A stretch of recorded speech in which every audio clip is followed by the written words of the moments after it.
नमस्कार दोस्तों। भारत का मेन स्ट्रीम मीडिया गोदी मीडिया हो चुका है और वो गोदी मीडिया सरकार के हाथों की कठपुतली है और सिर्फ सरकार के तलवे चाटता है। क्यों चाटता है, आज इस बात का खुलासा करेंगे, पूरी खबर आपको बताएंगे। चलिए जल्दी से शुरुआत करेंगे। शुरुआत इसलिए करेंगे, आज ये खबर आपके सामने इसलिए लेकर आए हैं क्योंकि नूह में जो हुआ, मेवात में जो हुआ, गुरुग्राम में जो हुआ, ट्रेन में एक सिपाही ने जो किया, दाढ़ी देखकर जिस तरीके से लोगों को चुन चुन कर मारा, उसके बाद जिस तरीके से मीडिया ने, गोदी मीडिया ने आग लगानी शुरू की, उसके बाद ये सवाल उठने शुरू हो गए हैं कि ये इतनी ज्यादा आग गोदी मीडिया क्यों लगा रहा है। गोदी मीडिया को इस आग लगाने के बदले में क्या मिलता है, कहां से वो राशन आता है, कहां से वो पेट्रोल आता है, कहां से वो कैरोसिन आता है जिसके दम पर गोदी मीडिया फल फूल रहा है और आग लगा रहा है। तो शुरुआत करेंगे वीडियो की। दोस्तों देखिए, आप मेरे सामने ये जो तस्वीर है, ये तस्वीर बयां कर रही है कि किस तरीके से गोदी मीडिया को पिछले कुछ दिनों में कितना पैसा दिया गया है। 3,000 करोड़ रुपए गोदी मीडिया को मिले हैं दोस्तों। 3,000 करोड़ रुपए सरकार ने गोदी मीडिया को दिए हैं, सरकार ने खर्च किए हैं गोदी मीडिया के ऊपर, अपना प्रचार करने में, अपना ऐड दिखाने में, अपनी चीजें करने में, या कुल मिलाकर कहें तो गोदी मीडिया को पोषित करने में, पल्लवित करने के लिए सरकार ने 3,000 करोड़ रुपए दिए हैं। उसका ब्रेकअप भी दिया है। उसका ब्रेकअप ये है कि प्रिंट मीडिया को दिए गए हैं 1,338 करोड़ रुपए, इलेक्ट्रॉनिक मीडिया को दिए गए हैं 1,273 करोड़ रुपए। 3,000 करोड़ रुपए दोस्तों, 3,000 करोड़ रुपए। आप एक बार सोच कर देखिए, 3,000 करोड़ रुपए में जीरो भी सोच कर देखिए कितनी रकम होती है ये, और ये क्यों दिए जाते हैं गोदी मीडिया को, आप समझ सकते हैं, आप जान सकते हैं, आप बेहतर समझ सकते हैं। और क्यों दिए जाते हैं, क्या करता है गोदी मीडिया इन पैसों को मिलने के बाद। देखिए, ये तस्वीर ऊपर से हटा देते हैं। ये तस्वीर एक प्रतीकात्मक तस्वीर है जिसमें गोदी मीडिया का लोगो लगा हुआ है और ऊपर एक माचिस है, नीचे ये माइक तरीके का बनाया गया है। इससे अच्छा प्रतीक और कुछ बन नहीं सकता था दोस्तों, जिस तरीके से ये प्रतीक बनाकर दिखाया गया है कि गोदी मीडिया क्या काम कर रहा है। अब देखिए, जब यहाँ से पैसा मिलता है तब इस तरीके के एंकर, इस तरीके के अमन खोपड़ा, अमन चोपड़ा जैसे लोग ये क्या क्या करते हैं। आप देखिए क्या लिखा है इसने अपने शो के ऊपर, नेशनल टीवी के ऊपर, अंबानी का चैनल है। क्या लिखता है ये लिखता है, कितने पत्थरबाज, कब परमानेंट इलाज।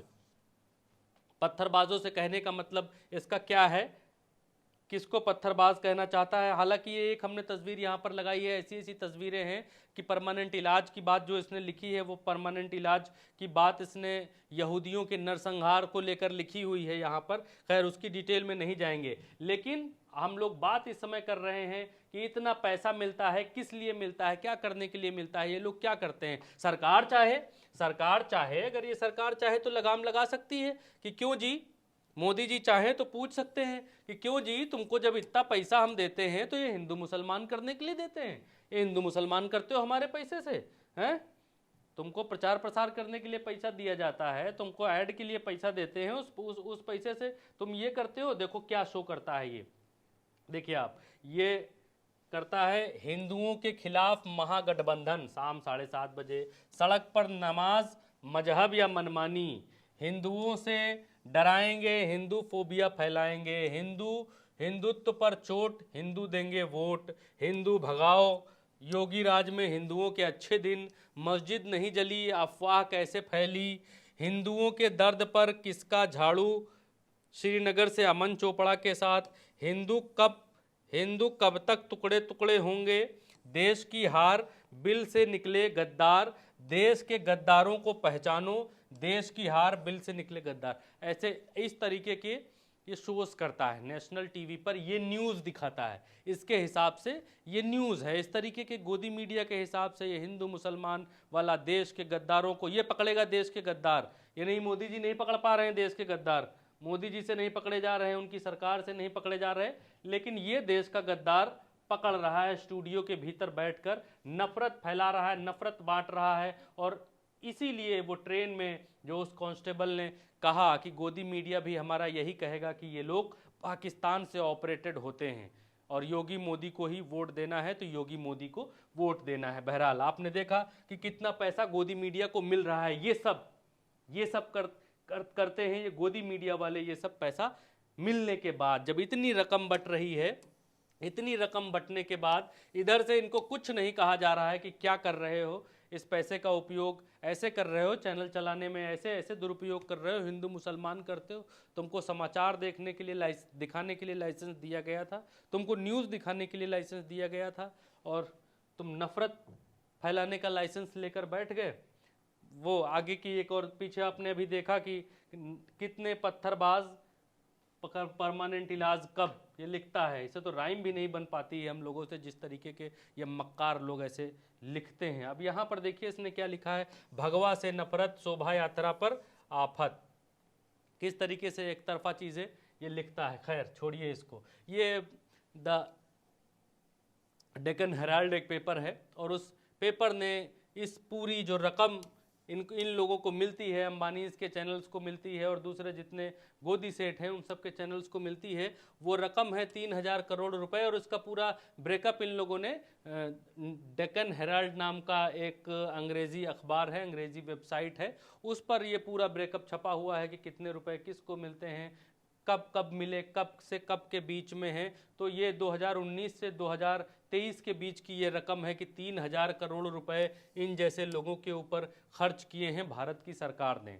और गोदी मीडिया इसीलिए बने हुए हैं क्योंकि ये जितना मुंह खोलते हैं सरकार उतना पैसा इनके मुंह में ठूंस देती है, और फिर ये वही बकना शुरू करते हैं जो एक पार्टी विशेष की लाइन होती है, उसी लाइन पर इन जैसे लोग चलते हैं। पत्रकारिता के नाम पे कलंक हैं, ये सब के सब काला धब्बा हैं। आगे आइए, बात कर रहे थे उसी नूह की घटना से जुड़ी हुई, हरियाणा की जो घटना है, जो दंगा फैला उससे जुड़ी हुई, गुड़गांव से जुड़ा हुआ। तो इंद्रजीत सरोज हैं, भाजपा के सांसद हैं, इंद्रजीत सिंह, माफ़ करिएगा, राव सांसद हैं राव इंद्रजीत सिंह। इन्होंने एक वाजिब सवाल उठाया है, किसी के भीतर तो आत्मा जागी, ये हैं वो राव इंद्रजीत सिंह। इन्होंने कहा है कि यात्रा में हथियार लेकर कौन चलता है। हिंदुओं की जो धार्मिक यात्रा निकली थी जिसमें इतना गदर हुआ, हंगामा हुआ, उसमें इन्होंने एक सवाल पूछा है कि यात्रा में हथियार लेकर कौन चलता है। हिंदूवादी संगठनों पर इन्होंने सवाल खड़ा किया कि मार काट करने के लिए, कहीं भगवान की पूजा के लिए जा रहे हो, राम राम करते हुए जा रहे हो, धार्मिक यात्रा निकाल रहे हो, तो फिर उसमें चक्कू, छुरी, तलवार, कांटा, कट्टे की क्या आवश्यकता है। अगर कहीं पर किसी से वाद विवाद हो गया, मान लीजिए बहुत सारे लोग जा रहे हैं, एक साथ जा रहे हैं, किसी की साइकिल, तांगा, रिक्शा, किसी से रास्ते में विवाद हो गया, तो फिर गोली, कट्टे और बंदूकें कैसे निकल आती हैं। तो वहाँ पर ये हथियार लेकर जाने की ज़रूरत क्या है। इन्होंने वाजिब सवाल उठाया है। और जब हथियार लेकर व्यक्ति जाता है तभी ना तो इस तरीके के दंगे होती हैं, घटनाएं होती हैं, इस तरीके से लोग मारे जाते हैं। कितने लोग मारे गए हरियाणा में। इसके आगे आइए, आप देखते जाइए, केवल आप समझते जाइए, बस जल्दी जल्दी समझा देते हैं। इस बार अब मोदी जी क्या कह रहे हैं बोलना। सुप्रीम कोर्ट ने आज कहा है कि जो भी यात्राएं हैं उनकी वीडियोग्राफी कराई जाए, उनकी रिकॉर्डिंग कराई जाए, और कोई भी नफरती भाषण अगर होता है तो उसकी जानकारी दी जाए। नफरती भाषण ना हो, ये सरकारें तय करें कि नफरती भाषण होने ना पाए। सुप्रीम कोर्ट ने इस तरीके के आयोजनों पर तो रोक नहीं लगाई, लेकिन ये ज़रूर हिदायत दी है, कड़े शब्दों में हिदायत दी है कि जितने भी अब इस तरीके की रैलियां निकलेंगी, शोभा यात्राएं निकलेंगी, उनकी वीडियोग्राफी होगी। सुप्रीम कोर्ट जागा। जागना किनको चाहिए था दोस्तों? जागना चाहिए था इनको, नरेंद्र दामोदर दास मोदी जी को। इनको जागना चाहिए था, इनको कहना चाहिए था। खिलाड़ियों के उस पर जाग जाते हैं, उंगली पर खिलाड़ियों की चोट लग गई तो ट्वीट कर देते हैं कि उनको चोट लग गई, हमको बड़ा दुख हुआ, ट्वीट करते हैं। अब नरेंद्र मोदी जी इन क्षणों में, तारीख देख लीजिए, 2 अगस्त है, ये भी 2 अगस्त ही है। ये कहते हैं, इस बार मुस्लिम महिलाओं के साथ एनडीए के सांसद रक्षाबंधन मनाएं, पीएम मोदी ने एनडीए सांसदों से कहा। इनके ऊपर रक्षाबंधन, समझ रहे हैं आप किस जोन में है भारत के प्रधानमंत्री?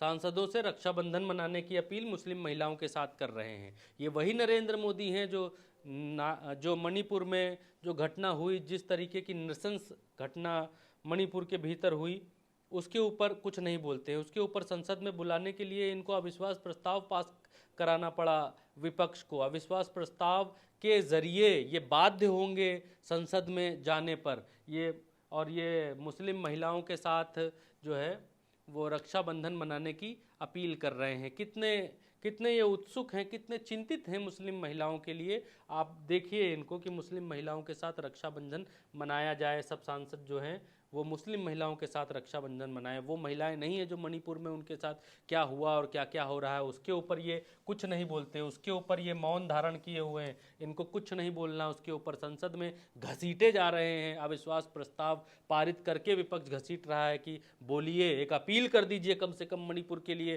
कि मणिपुर में आफत मची हुई है, बहन बेटियों की इज्जत के साथ ऐसी ऐसी घटनाएं हो रही हैं, उनकी इज्जत तार तार हो रही है। कुछ तो बोल दीजिए मालिक, कुछ तो कह दीजिए। लेकिन ये कुछ कहने को तैयार नहीं है। यहाँ पर मुस्लिम महिलाओं के साथ अपील कर रहे हैं अपने सांसदों के से कि उनके साथ आप रक्षाबंधन मनाइए।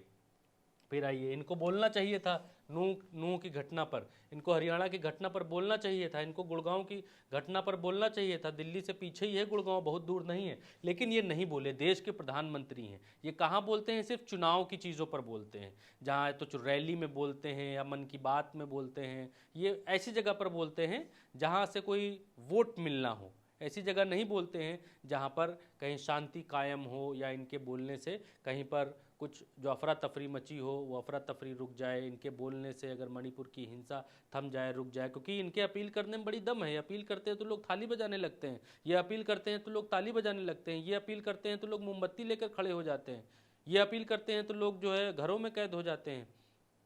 लेकिन ये देश के प्रधानमंत्री हैं, ये देश गृह युद्ध जैसे हालातों में घिरा हुआ है, इसको गृह युद्ध ही कहेंगे कि एक तरफ मणिपुर जल रहा है, दूसरी तरफ हरियाणा में आग लगी हुई है, तीसरी तरफ ट्रेन में कैसे कैसे क्या क्या हो रहा है, चौथी तरफ गुड़गांव में क्या क्या हो रहा है, चौथी तरफ नोएडा और ग्रेटर नोएडा में किस तरफ से वीएचपी और विश्व हिंदू परिषद के लोग धरना प्रदर्शन करने की क्या ऐलान कर रहे हैं कि हम धरना प्रदर्शन करेंगे।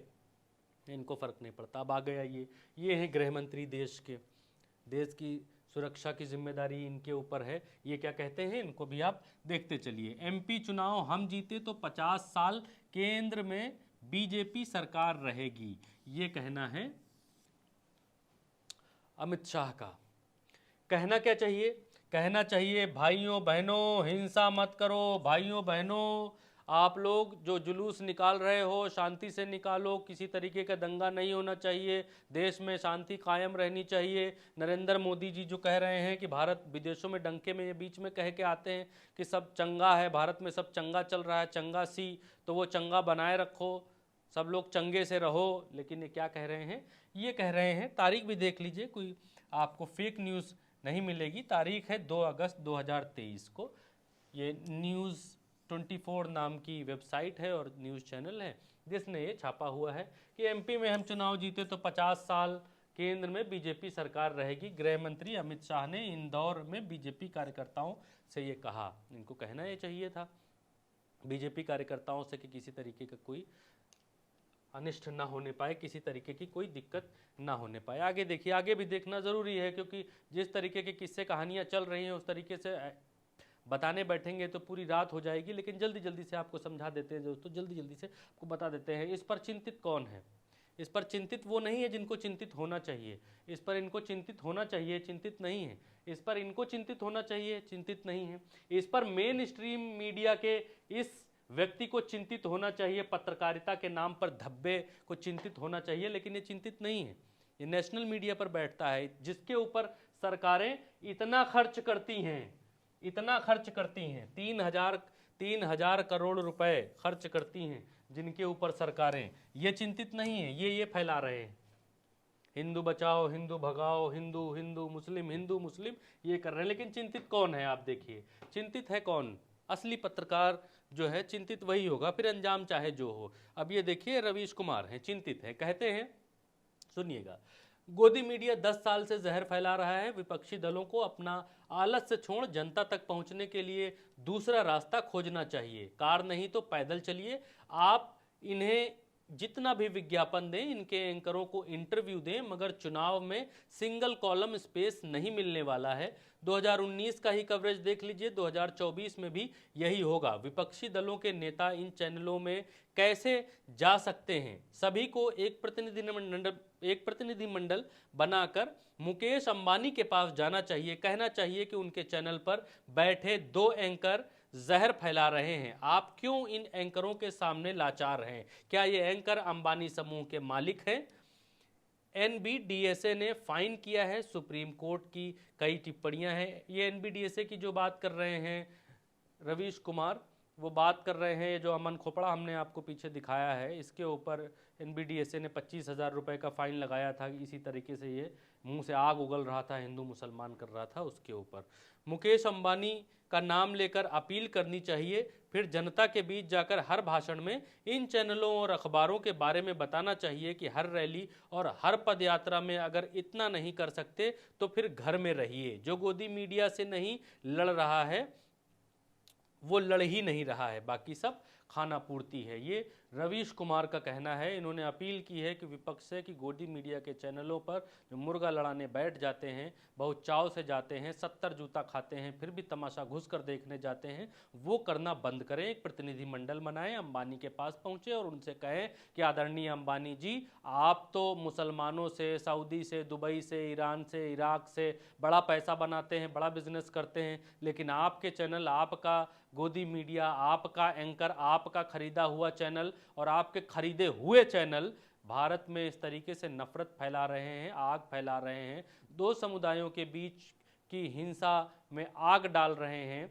और ये कह रहे हैं कि इनका परमानेंट इलाज कब, कट्टरपंथियों का परमानेंट इलाज कब होगा। कट्टरपंथी कौन है इनमें से, क्या कहना चाहता है ये, एक समुदाय के खिलाफ किस तरीके से लोगों को भड़का रहा है इनका एंकर। ये रवीश कुमार कह रहे हैं कि जाना चाहिए विपक्ष को इनके चैनलों पर बैठना बंद करना चाहिए। अब आगे आइए, आगे हैं सतपाल मलिक। सतपाल मलिक कहते हैं नूह में हुई हिंसा सुनियोजित थी, 2024 चुनाव से पहले इस तरीके की और भी घटनाएं होने की संभावना है। सतपाल मलिक, अब सतपाल मलिक और भी चीजें कहते हैं, सिर्फ इतना ही नहीं कह रहे हैं। सतपाल मलिक ये भी कह रहे हैं कि भारतीय जनता पार्टी चुनाव जीतने के लिए भारत में दंगे करा सकती है। भारतीय जनता पार्टी चुनाव जीतने के लिए अपने ही किसी बड़े नेता को मरवा सकती है। ये भारतीय सतपाल मलिक का ओपन कहना है, ऑन एयर, ऑन बाइट और ऑन द रिकॉर्ड ये बात कह रहे हैं सतपाल मलिक। सतपाल मलिक ये भी कह रहे हैं कि भारतीय जनता पार्टी राम मंदिर के ऊपर खुद ही हमला करवा सकती है 2024 के चुनाव से पहले। ये सतपाल मलिक का कहना है। उन्होंने यहाँ पर हमने जो आपको बात बताई है वो बात बताई है नूह की, जो कि सतपाल मलिक का ये बयान आज का नहीं है। सतपाल मलिक का वैसे तो ये बयान दो तारीख का है जो नूह की हिंसा पर दिया है, लेकिन सतपाल मलिक इस तरीके की हिंसाओं का जिक्र पिछले कई दिनों से करते चले आ रहे हैं कि 2024 से पहले इस तरीके की घटनाएं होंगी। भारतीय जनता पार्टी किसी अपने नेता को की हत्या करवा सकती है, कि राम मंदिर पर हमला करवा सकती है, या बॉर्डर पर आपसी तालमेल से। इन्होंने एक आरोप और लगाया कि भारत के जो अधिकारी हैं वो किसी मुस्लिम कंट्री में जाकर पाकिस्तान के अधिकारियों से मिल रहे हैं और ये कह रहे हैं कि चुनाव के टाइम पर कुछ हम लोग डिशुम डिशुम करेंगे और आप जो है संभाल लीजिएगा, आप उस तरफ से ज़्यादा कुछ मत करिएगा। ये भी सतपाल मलिक ने कहा है, ऑन द रिकॉर्ड ये बयान है, ये सतपाल मलिक ने बोला है, वो मैं कोट कर रहा हूं। अब आइए हरियाणा चलिए, क्योंकि हरियाणा में ही इतना सारा नाटक हुआ है, इतना सारा आफत फैली हुई है। नूह की हिंसा में 41 एफआईआर दर्ज की गई, 116 लोगों को गिरफ्तार किया गया। योजना के तहत हिंसा की गई, ये बता रहे हैं हरियाणा के गृह मंत्री अनिल विज। ये कह रहे हैं कि एक सुनियोजित तरीके से ये हिंसा की गई और यही इनका कहना है, इससे ज़्यादा इनको कुछ मालूम नहीं है। इनको ये मालूम है कि ये जो हिंसा है सुनियोजित थी, लेकिन किसने की, कब की, इन्होंने क्यों नहीं रोकी, इस बात का इनके पास कोई जवाब नहीं है। और एक बात आप देखेंगे दोस्तों, ये क्रोनोलॉजी अगर आप समझेंगे तो ये जितनी घटनाएं हो रही हैं ये दो तरीके से हो रही हैं। पहली, ये सारी घटनाएं उन रीजन्स में हो रही हैं जहां जहां 2019 में भारतीय जनता पार्टी कमजोर थी, या 2022 के चुनावों में या पिछले चुनावों में जहां जहां किसान प्रदर्शन कर रहे थे, जिन इलाकों से आकर 2022 के चुनाव से ठीक पहले तक जो प्रदर्शन कर रहे थे किसान, उन इलाकों में ये हिंसाएं हो रही हैं। आप हरियाणा का बॉर्डर ले लीजिए, आप ग्रेटर नोएडा की साइड ले लीजिए, जहां पर प्रदर्शन वीएचपी करने का ऐलान कर रही है। अब प्रदर्शन करेगी तो कुछ ना कुछ तो होगा ही। आप गुरुग्राम का वो एरिया ले लीजिए, वहाँ हो रहा है। तो आप जब नक्शे में देखेंगे कि कहाँ कहाँ ये चीज़ें हो रही हैं, तब आप क्रोनोलॉजी को और तरीके से समझ पाएंगे। और इसकी दूसरी क्रोनोलॉजी ये भी है कि ये सारी चीज़ें बीजेपी शासित राज्यों में हो रही हैं। आप देखेंगे हरियाणा में हिंसा हो रही है, आप देखेंगे तो महाराष्ट्र में जहां बीजेपी गठबंधन की सरकार है, वहां पर एक आरपीएफ के जवान ने ट्रेन में तीन मुस्लिम दाढ़ी वाले मुस्लिम लोगों को मार दिया खोज कर। पहले कहते हैं कि बातचीत हुई, सियासी बातचीत हो रही थी कि योगी मोदी और देश की राजनीति पर बातचीत हो रही थी। उतने में वो सीआरपीएफ का जवान गरमा गया और उसने उसके साथ के जो सीनियर एसआई था उसने ये बोला कि चलो राजनीति पर बहस नहीं करनी, तो उसके पहले उसने एसआई को गोली मारी। फिर उसके बाद पेंट्री में जाकर गोली मारी एक मुस्लिम दाढ़ी वाले को, फिर जाकर उसने एक और कोच में एक और मुस्लिम को गोली मारी। कुल 3 मुस्लिमों को उसने ढूंढ ढूंढ कर गोली मारी। तो उसके दिमाग में ये भूत किसने भरा, उसके दिमाग में जहर किसने भरा? इन जैसे लोगों ने लोगों के दिमाग में जहर भर दिया है। भारत देश के लोगों के दिमाग में हिंदू मुसलमान भर दिया है। भारत देश के लोगों के दिमाग में अपने इन जैसे शोज़ को लेकर, इसके शोज़ आप देखेंगे तो आप यकीन नहीं कर पाएंगे कि नेशनल टीवी पर बैठकर अंबानी के चैनल में इस तरीके के शोज़ चलते हैं। अंबानी के चैनल में चलना चाहिए कि आज पेट्रोल का दाम कितना हुआ, आज रुई का दाम कितना है, आज सरसों का दाम कितना है, आज जो है जियो का दाम कितना है। चलना चाहिए, समाचार चलने चाहिए। चलता क्या है?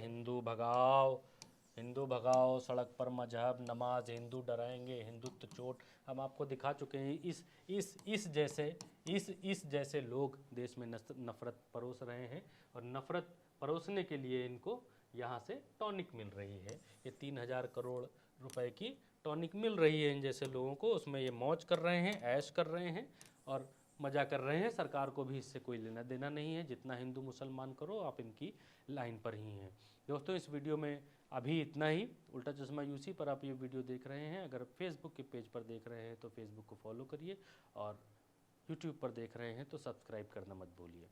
नमस्कार।